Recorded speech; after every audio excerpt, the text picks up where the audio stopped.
المسلمین حضرت سیدنا عثمان غنی رضی اللہ تعالیٰ عنہ. آج 18 ذی الحجہ ہے. 18 ذی الحجہ کو حضرت عثمان غنی رضی اللہ تعالیٰ عنہ کا یوم شہادت ہے. نبی پاک سید عالم صلی اللہ تعالیٰ علیہ وآلہ وسلم نے خود اپنی زبان مبارکہ سے ترمذی شریف میں حدیث موجود ہے کہ نبی پاک صلی اللہ علیہ وسلم احد پر گئے تو احد کانپنے لگا. تو حضور نے فرمایا احد ٹھہر جا، تیرے اوپر ایک نبی، ایک صدیق اور 2 شہید موجود ہیں.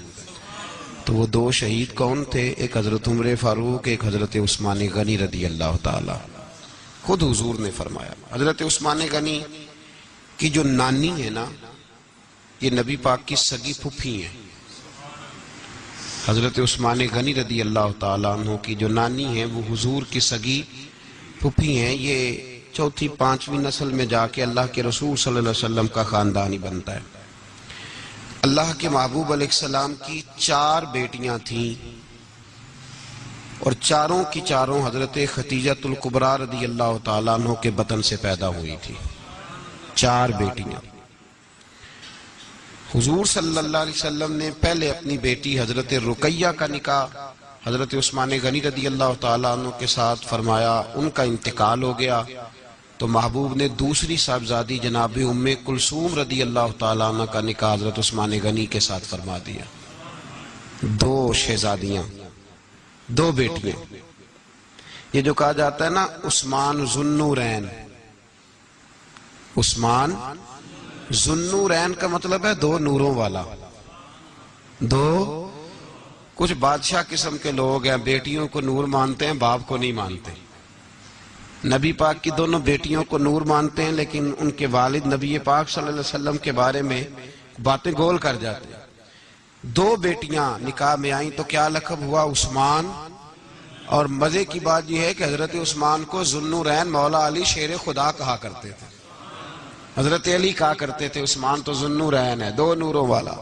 بریلی کے امام فرمانے لگے تیری نسل پاک میں ہے بچہ بچہ نور کا، تو ہے نے نور تیرا سب گھرانہ نور کا. اور کہنے لگے نور کی سرکار سے پایا 2 شالہ نور کا، نور کی سرکار سے پایا 2 شالہ نور کا، ہو مبارک تجھ کو ذو النورین جوڑا نور کا.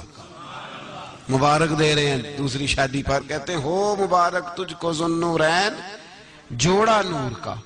تو حضرت عثمان غنی رضی اللہ تعالیٰ عنہ 4تھے 5ویں مسلمان ہیں.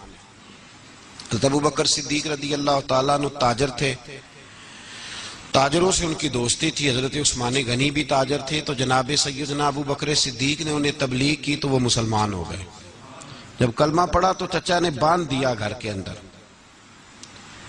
کئی دن باندھے رکھا، کہنے لگا دین چھوڑنا پڑے گا. تو آپ نے فرمایا وہ تو جگہ ہی ایسی ہے جو ایک دفعہ گیا ہے دوبارہ چھوڑ سکتا ہی نہیں، ہو ہی نہیں سکتا. حضرت عثمان غنی سابقون الاولون میں سے ہیں، ابتدائی لوگوں میں سے. ان کی زندگی کے بڑے حسین واقعات ہیں، آپ جانتے ہیں. میں 2-3 باتیں صرف ان کی حوالے سے عرض کروں گا. ہر آدمی میں ہر صلاحیت ہوتی ہے لیکن کچھ چیزوں کا غلبہ ہوتا ہے، کچھ چیزوں کا غلبہ ہوتا ہے. حضرت عثمان غنی میں 2-3 چیزوں کا بڑا غلبہ تھا. سخی تھے تو دریا سے بھی زیادہ سخاوت فرماتے تھے. مالاں والے سخی نہیں ہوندے تے سخیاں کل مال نہیں ہوندا. ایتھے اوتھے دوویں جہان نہیں سخی کنگال نہیں ہوندا. مالاں والے سخی تے پھر کہڑے ہوندے نے؟ بھوکے ننگے. مالاں والے سخی میاں صاحب نے کہا، کہتے یہ نہ سمجھنا کہ جو امیر آدمی ہے وہ سخی ہے. نا او بھائی جب سخاوت کرتا ہے تو پھر مالدار رہتا ہی نہیں. سخاوت مالدار تو وہ رہے گا جو پیسے جمع کرے گا. تو جس نے جمع کرنے ہی نہیں، جس نے جمع کرنے ہی نہیں اس کے بعد پیسے کیسے کٹھے ہوں گے؟ جس کو سخاوت کرتا دیکھو سمجھ لو کہ یہ مالدار نہیں، یہ سخی ہے. سخی اور مالدار میں فرق ہوتا ہے. لوگ جس کو کھاتا پیتا دیکھتے کنے اور نے پیچھے کنے کو رکھے نے، حالانکہ ایسی بات مالاں والے سخی نہیں ہوندے تے سخیاں کل مال نہیں ہوندا. ایتھے اوتھے دوواں جہان نہیں سخی کنگال. حضرت عثمان غنی رضی اللہ تعالیٰ عنہ بہت بڑے سخی تھے، اتنے بڑے تھے کہ غنی کہہ دیا اللہ کے رسول نے. عثمان غنی تھے، ہر وقت ہی سخاوت، ہر وقت ہی سخاوت. میرے حضرت صاحب کی ایک دفعہ اپنے ایک درویش کو کہنے لگے یار تیرے ہاتھوں میں تو موریاں ہیں، جو چیز آتی ہے وہ گری جاتی ہے، رہتی نہیں۔ حضرت عثمان غنی رضی دیکھیں نا، مشورہ کرنا پڑتا ہے، یار یہ جگہ لینی ہے، کیا پروگرام ہے، لوگ کہتے ہیں رستہ کوئی نہیں، دیکھتے ہیں، غور کرتے ہیں، پھر اس کا ریٹ لگتا ہے، پھر بات ہوتی ہے، پھر بات آگے چلتی ہے، پھر اس کے بعد بندہ کہتا ہے میں اتنے دیتا ہوں، وہ کہتا نہیں میں اتنے لوں گا، پھر وہ کہتا ہے میں لگا کے ریٹ آ گیا ہوں، باتیں ہوتی ہیں۔ اللہ کے رسول صلی اللہ تعالی علیہ وسلم نماز پڑھ کے نکلے، جنت البقیع والی جگہ حضور کو پسند آ گئی۔ فرمایا کچھ صحابہ آتے ہیں یہاں تو انہیں سواریاں کھڑی کرنے کا مسئلہ ہے، آج کل نہیں مسئلہ ہوتا پارکنگ کا، اس زمانے میں اونٹ گھوڑے باندھنے کے لیے حویلی چاہیے تھی، تو حضور علیہ السلام آ کے بیٹھے تو فرمایا جگہ بڑی اچھی ہے، کبھی مل جائے نا تو صحابہ کو سواریاں باندھنے کے لیے اچھی رہے گی۔ عثمان پیچھے بیٹھے تھے، وہیں سے گردن جھکائی اور پیچھے سے نکل گئے۔ حضور نے فرمایا ادھر آؤ، کہاں جا رہے ہو؟ کہا یا رسول اللہ جو جگہ آپ نے کہی ہے میں دیکھنے جا رہا ہوں۔ تو حضرت عثمان غنی دیکھنے گئے، جب واپس پلٹے تو میرے کریم نے فرمایا عثمان دیکھ آئے ہو؟ عرض کی محبوبہ دیکھنی کیا آتی، تجھے پسند آئی تھی، میں خرید آیا ہوں۔ دیکھنا آنا جانا یہ تو وہاں ہوتا ہے جہاں سودے بازی ہو، رنگے چمن پسند نہ پھولوں کی بو پسند، ہم کو ہے وہ پسند جسے آئے تو پسند۔ بات ختم ہو گئی، آپ کو پسند آئی تھی میں نے خرید لی۔ میرے رسول پاک صلی اللہ علیہ وسلم کے ساتھ پتہ نہیں لوگ کہاں بیٹھ کے دین پڑھتے ہیں، اختلاف ثابت کرتے ہیں، جو جگہ مصطفیٰ کو پسند آئی عثمان نے خریدی، اس جگہ پہ سیدہ فاطمہ الزہرا کا مزار بنا ہوا ہے، اس جگہ بی بی پاک کا مزار ہے جو حضرت سیدنا عثمان غنی کی خریدی ہوئی ہے۔ اس کا مطلب ہے یہ جگہ مصطفیٰ کا بھی پسندیدہ ہے، اہل بیت کی بھی پسندیدہ ہے۔ حضرت عثمان غنی کا مزاج ہے، حضور اعلان کر رہے تھے، اس کا مطلب ہے چندے کا اعلان کرنا بھی نبی پاک کی سنت ہے، اس لیے ہم بھی کبھی کبھی یہ سنت ادا کر لیتے ہیں۔ چندے کا حضور نے اعلان کیا، جیش اسرا کے لیے بہت بڑا لشکر جانا تھا، فرمایا اٹھو بھئی حصہ ڈالو۔ حضرت عثمان نے دائیں بائیں دیکھا، کتنے بہت زیادہ سپاہیوں کے لیے بہت زیادہ سامان چاہیے، قحط کا زمانہ ہے۔ جناب عثمان اٹھے کا یا رسول اللہ 100 فوجیوں کا خرچہ، ان کا گھوڑا بھی دوں گا، گھوڑے پر رکھنے کے لیے یا رسول اللہ صلی اللہ علیہ وسلم جو کجاوا ہوتا ہے، کاٹھی ہوتی ہے، وہ بھی میری، فوجی کی وردی بھی میری، اور جب تک واپس آئے گا تب تک سارا کھانے کا خرچہ بھی میرا۔ نبی پاک صلی اللہ علیہ وسلم مسکرائے، فرمایا عثمان اللہ تجھ سے راضی ہو۔ تھوڑی دیر کے بعد فرمایا پھر اٹھو بھائی، دائیں بائیں دیکھا کوئی اٹھا ہی نہیں، حضرت عثمان پھر کھڑے ہو گئے، کہا حضور 100 میرا اور شامل کر لے۔ نبی پاک نے پھر اعلان کیا، حضرت عثمان کہتے ہیں میرے نا دل کو کچھ ہوتا تھا، پھر اٹھے، کہا حضور میرا تیسرا 100 بھی شامل کر لیں۔ فرماتے ہیں جناب عثمان غنی چوتھی دفعہ میرے مصطفیٰ نے اعلان کیا تو مجھ سے نہ ہی رہا گیا، میں نے کہا محبوبہ اعلان نہ کرو، آپ اشارہ کرو، عثمان کے پاس جو کچھ بھی ہے وہ محمد عربی کے قدموں کا ہی صدقہ ہے، آپ اعلان کرو، حاضر ہے، ہر شے حاضر ہے، پھونک پھونک کے دینا، دیکھ دیکھ کے دینا، یہ تو وہاں کا سودا ہوتا ہے جہاں سودے بازی ہوتی ہے، لیکن یہاں تو یا رسول اللہ جب تک بکے نہ تھے کوئی پوچھتا نہ تھا، یہ تو نے خرید کر ہمیں انمول کر دیا۔ اور مجھے وہ بات بڑی پسند ہے، میں تنہائیوں میں کتاب کھول کے پڑھتا ہوں، تنہائیوں میں پڑھتا ہوں میرے رسول پاک صلی اللہ تعالی علیہ وسلم، اور میں جب مجھے کبھی لطف لینا ہوتا ہے تو میں صاحب طبقات کی یہ روایت کھول کے بیٹھ جاتا ہوں جب اپنا مزہ لینے کو دل کرے۔ حضرت عثمان غنی شہزادے تھے، دولت مند باپ کے بیٹے تھے، رئیس اعظم تھے۔ امیروں کے بچے نازک مزاج ہوتے ہیں، موڈ کے مالک ہوتے ہیں، بہت بڑے رئیس تھے، پر عشق لگا سی کھیڈاں کھیڑ دینوں، تو پھر کھیڈاں پھول گئیاں، کجل پایا سی یار دے ویکھنے نے، پھر او دی یاد وچ روندیاں ہی ڈول گئیاں، حیدر شاہ اس گلی کدے نہ رول دی، پر ہن تے رول دی 4-5 دن کے بعد مدینے آئے، سفر پہ گئے ہوئے تھے، حضور کے پیچھے نماز پڑھی تو محبوب کے چہرے پہ ذرا نکاہت ہے، کمزوری ہے، حضرت بلال کو ملے، کہنے لگو بلال میں 4 دن باہر رہا ہوں، حضور کے چہرے پہ کمزوری کیوں ہے؟ جناب بلال کہنے لگے جا گھر جا کے پوچھ لے. کہتا میں نے دروازے پہ دستک دی، سیدہ عائشہ صدیقہ اندر سے بولی کون ہے؟ میں نے کہا اماں جی غلام ہوں عثمان، میں 4 دن کے بعد آیا ہوں تو چہرے پہ بڑی کمزوری ہے. فرماتے جناب عائشہ ہجکی لے کے روئی. کیا ہوا؟ تو کہنے لگی عثمان 4 دن ہو گئے کونین کے مالک نے روٹی کوئی نہیں کھائی، ایک پیالہ دودھ کا ایک کھجور. حضرت عثمان غنی رضی اللہ تعالیٰ کا اماں جی آپ پردے میں نہیں چلی جاتی؟ شہزادہ دوڑے گئے، گھر سے اناج کی بوری کندھے پہ رکھی، ہر چیز اٹھائی. غلام کہنے لگا مجھے دے دو، 20 نوکر ہیں گھر میں. فرمایا نہیں یہ میری ڈیوٹی ہے، میں نہیں کرنی. عثمان خود گئے، رسول پاک کے گھر میں جھاڑو دیا، چولہے میں آگ جلائی. حضرت عائشہ کہتی ہے میں پردے کے پیچھے سے دیکھ رہی تھی، جب عثمان پھونکے مارتے تھے تو داڑھی سے دھواں نکلتا تھا. پھر عثمان جس نے پانی کا پیالہ بھی خود نے پیا تھا اس نے سالن پکایا، پھر روٹیاں پکائیں تو ہاتھ جلے. کھانا پکا کے اور دسترخوان لگا کے مسجد میں حاضر ہوئے. کہا محبوبہ اگر مہربانی کریں تو گھر نہیں آتے؟ حضور تشریف لائے اور جب پہلا لقمہ تن تندور ہڈاں دا بالن تے اسی ہاواں نال تپایا، کپ کپ مکیاں پیڑے کیتے، اتو عشق پلیتھن لایا، تن دی ہانڈی من دا سالن، اتو لون صبر دا پایا. غلام فریدہ میں ساری تیری، تینوں وجہ یقین نہیں آیا.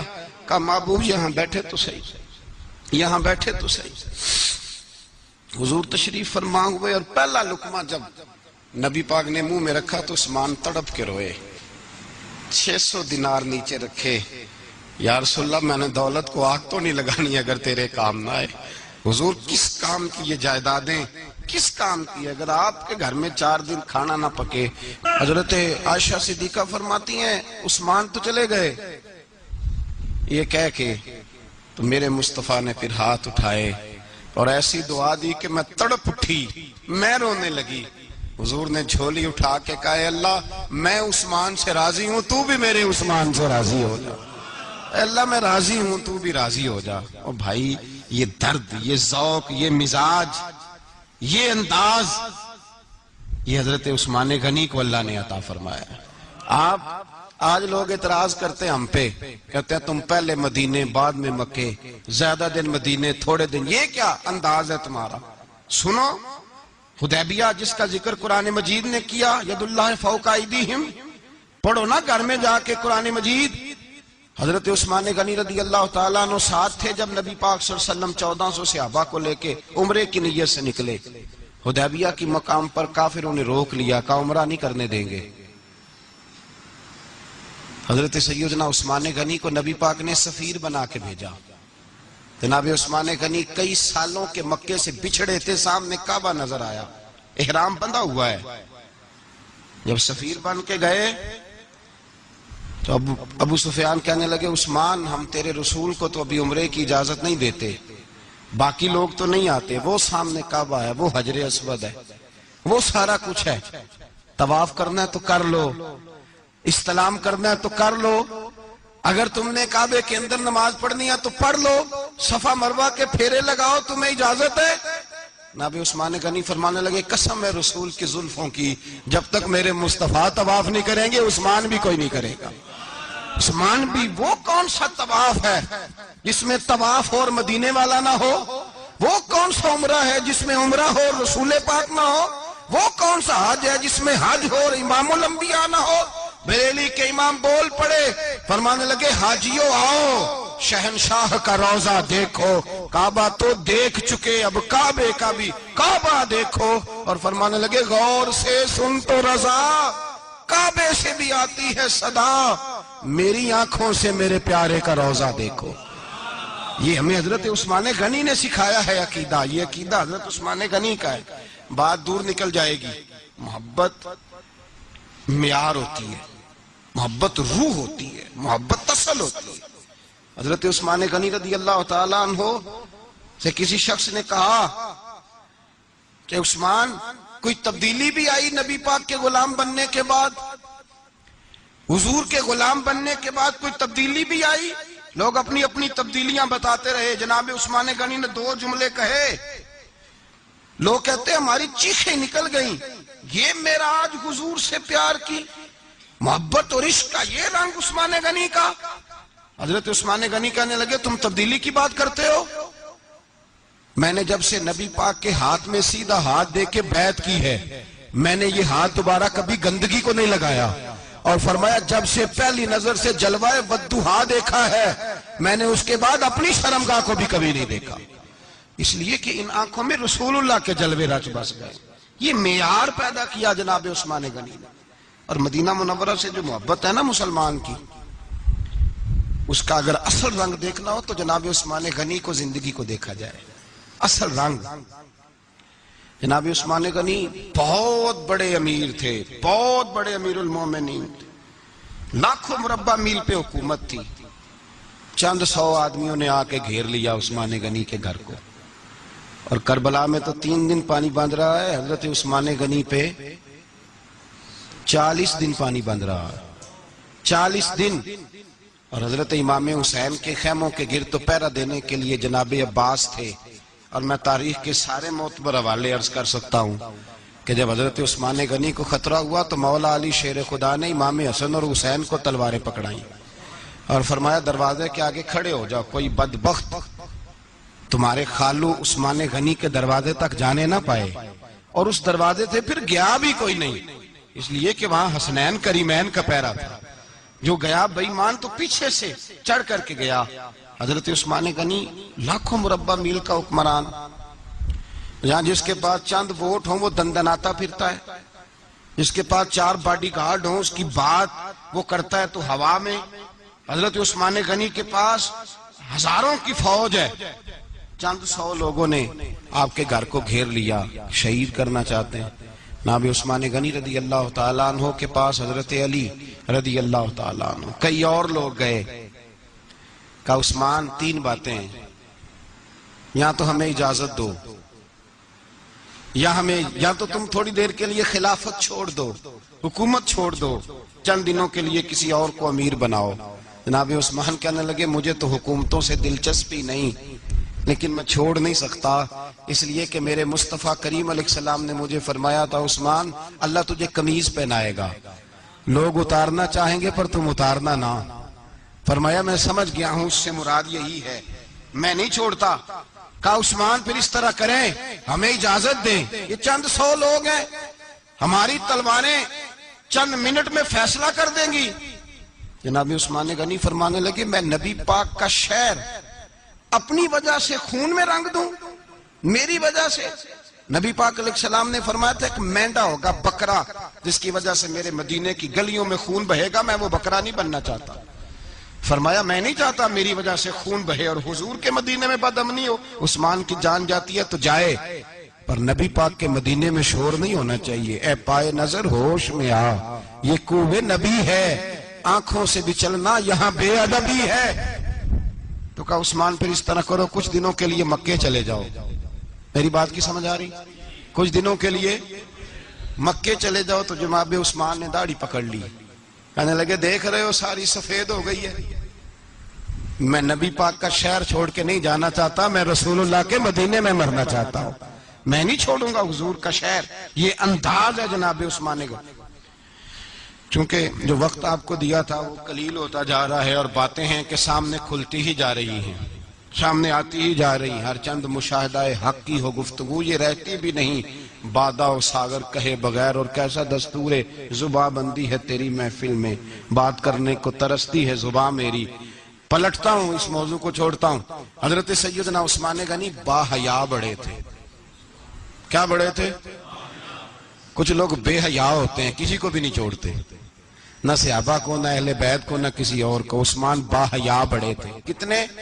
حضرت عائشہ صدیقہ فرماتی ہیں، مشکات میں مسلم میں موجود ہے، آپ فرماتی ہیں نبی پاک بیٹھے تھے تو حضور کی پنڈلی مبارک، مرد کے لیے حکم ہے ناف سے گھٹنے تک چھپا کے رکھے. پنڈلی ننگی ہو بھی جائے نا یہ پنڈلی تو اس کی اجازت ہے شریعت میں مرد کے لیے. فرماتی ہیں اللہ کے محبوب لیٹے ہوئے تھے اور حضور کی طامت پنڈلیوں سے تھوڑی اونچی تھی.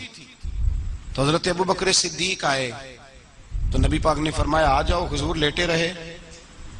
ماتی تھوڑی دیر گزری تو حضرت عمر فاروق آئے، حضور اجازت ہے؟ تو نبی پاک صلی اللہ علیہ وسلم نے فرمایا آ جاؤ، نبی پاک لیٹے رہے۔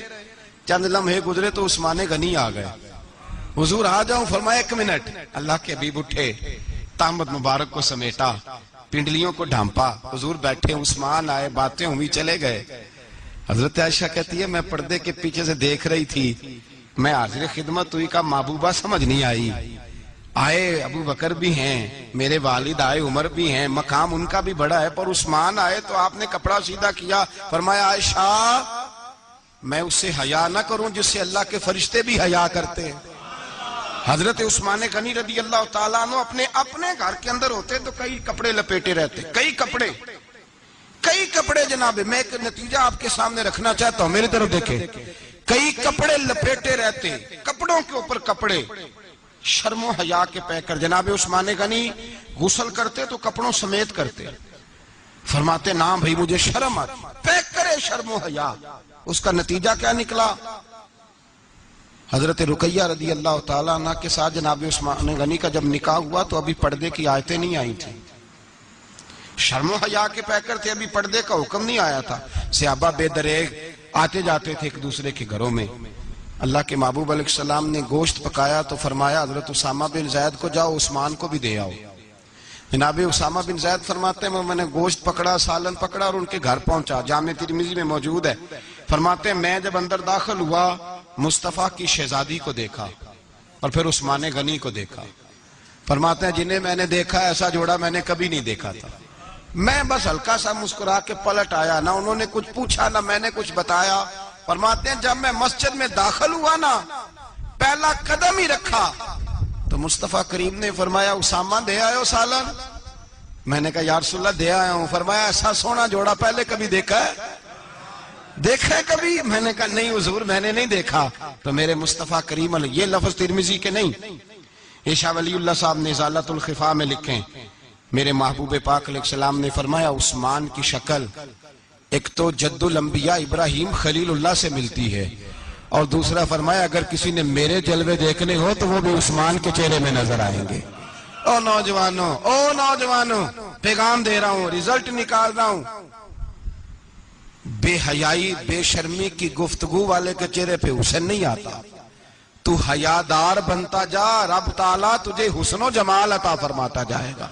جتنا حیا تیرے اندر ہوگا اتنا نور تیرے مکھڑے پہ ہوگا، جتنی شرم میں تو لپٹا ہوا ہوگا اتنی اللہ تجھے تازگی عطا کرے گا۔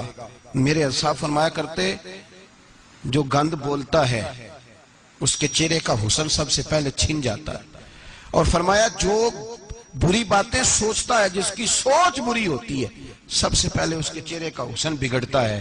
اگر چتاتا ہے تازہ رہے، ٹھنڈا رہے، نورانی رہے۔ تو پھر حضرت عثمان نے تجھے بتایا ہے کہ شرم والا بن کے رہ، اللہ سب سے زیادہ حسن تجھے ہی عطا فرما دے گا۔ زیادہ بولنے والا، زیادہ باتیں کرنے والا، جو منہ میں آیا کہہ گیا، اس آدمی کی نورانیت چلی جاتی ہے۔